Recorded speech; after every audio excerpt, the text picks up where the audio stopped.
Ito po ang pinakamaingay na SMDC YouTube channel na kung saan hindi po kayo maiiwan at mahuhuli sa lahat ng mga updates na kailangan nyong malaman. Ako po ang inyong virtual SMDC International Property Specialist Justin Archeda at ito ang mas pinasaya, mas pinatindi at mas pinalakas na SMDC Update! Kabayan ka-updates, tuloy po kayo at sabay-sabay nga po nating alamin ang lahat ng mga construction updates, promos, and discounts all about SMDC projects.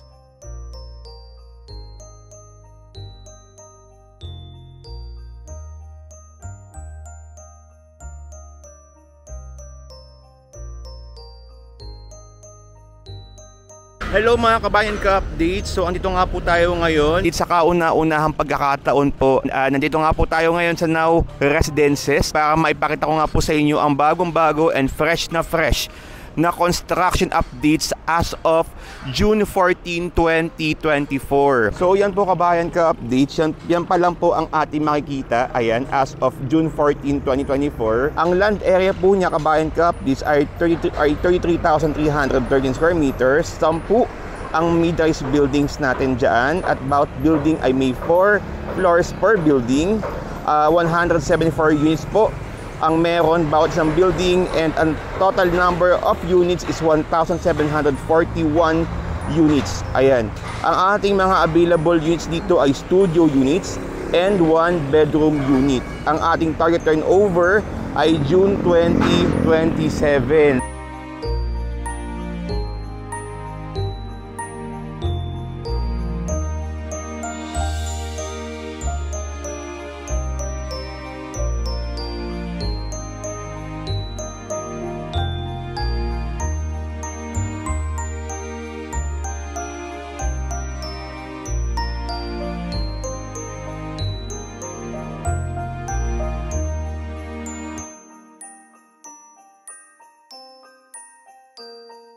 As of today, sold out na nga po yung Now Residences, and talagang sinadya nga talaga natin na magpunta nga po muna dito because may mga clients po tayo na kumuha po ng Now before, nung kaka-launch lang po ng project na to. Ang daming kumuha kabayan ka-updates, no? Kaya yun yung magaganda sa mga pag mga bagong project na nalo-launch, dapat kumukuha kayo kaagad kasi 2 beses na po nag-increase ang presyuhan dito mismo sa Now Residences. Kung di po nagkakamali, 2 beses na po nagkaroon ng price increase. Hindi ko na nga po i-discuss sa inyo kung ano yung payment terms natin dito, pero yun nga po, ang video na ito ay para lang po sa lahat po ng mga kumuha ng Now Residences. Gusto ko lang din po maipakita nga po sa inyo kung kamusta na nga ba yung construction updates ng Now. Okay? And hopefully siguro mga babalik tayo dito after 2 months para masilip nga po natin kung ilang level na nga ba, no, itong si Now Residences. Sana nga po kabayan ka-updates, magkaroon tayo ng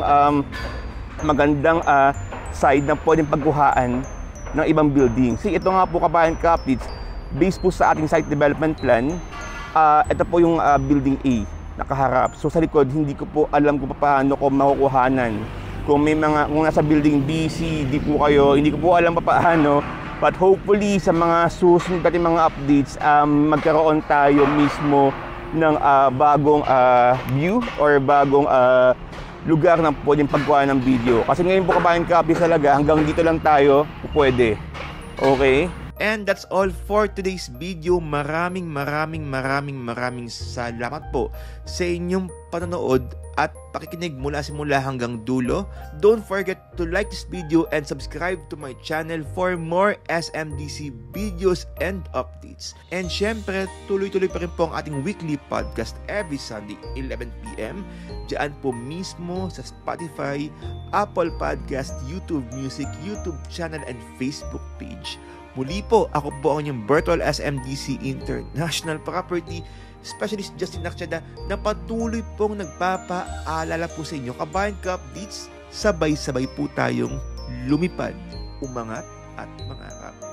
Kita-kits po ulit tayo on my next video dito po sa mas pinasaya, mas pinatindi at mas pinilakas na SMDC Updates!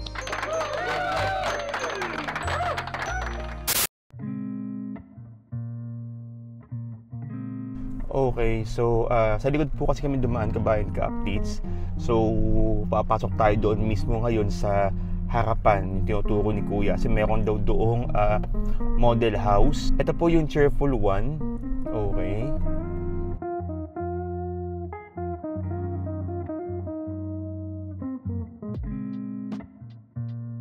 So, ito naman, Kabayan Ka Updates. Ito po yung ating expanded unit. Ayan. So, dito meron tayong garden. Okay. So, pag corner kasi yung unit mo, malaki yung ating lote. Meron pa tayo dito. So, pwede kayo maglagay ng mga, dito, ng mga table and chairs para makapag-coffee kayo.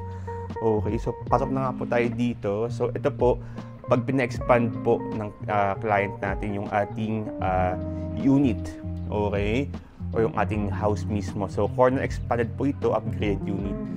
So, kung choice po ng client na ipa-expand. So, ang expanded floor area po is 67 square meters. Ang total lot area is 90 square meters. So, pasok po tayo.